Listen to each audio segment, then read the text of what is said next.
because of Florida topped the popular vote, a very unusual situation in a democracy. We can go to Chicago now and join Nathan King again. Nathan, I believe you're with a guest. That's right.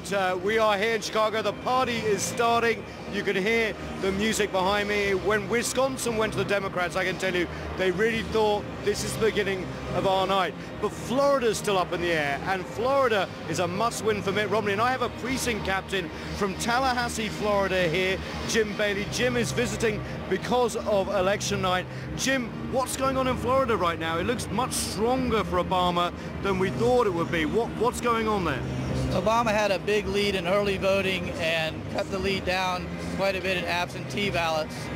Apparently Romney's got a lead in same-day voting today to make up the difference. Now, obviously, Floridians have always known that they can decide an election. Do you think they might be in a position to decide an election before we hear from other states? I think if you call Florida before you call Ohio, if you call it for Obama, that it will decide the election. And then you wouldn't be in that terrible position in 2000 of the whole world looking at you and your democracy. Do you feel that Obama's done enough in Florida, considering the foreclosure crisis hit very hard and other economic problems?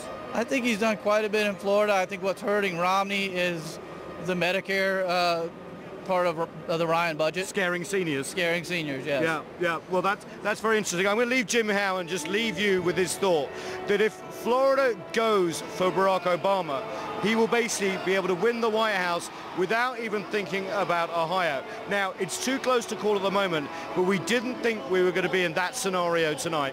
And it's interesting to hear, Nathan, how Jim there next to you is very cautious indeed.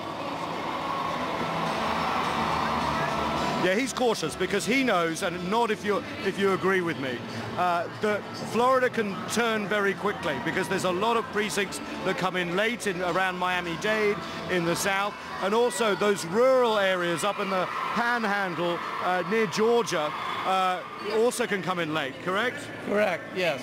The precincts that are on the Central Time Zone close an hour later, so they get called later normally.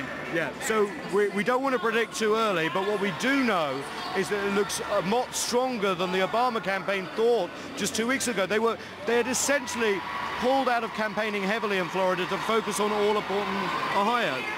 Right, and being from Florida, I always felt like there was a chance that Obama could pull it off, especially with the early voting I was seeing earlier this week, and I think it's still a pretty good shot that he's going to win it. Yeah, early voting, by the way, I'm sure we've said it, but it's worth repeating. Nearly 35% of the American electorate voted early. All right, Nathan King, we'll be checking. Floridians voted early. All right, well, thanks to Jim Bailey. Very briefly, Craig Capitas, before we go to Washington, your reaction to what you just heard there in Chicago. Florida is a linchpin now. It seems to be overshadowing the need for Virginia, according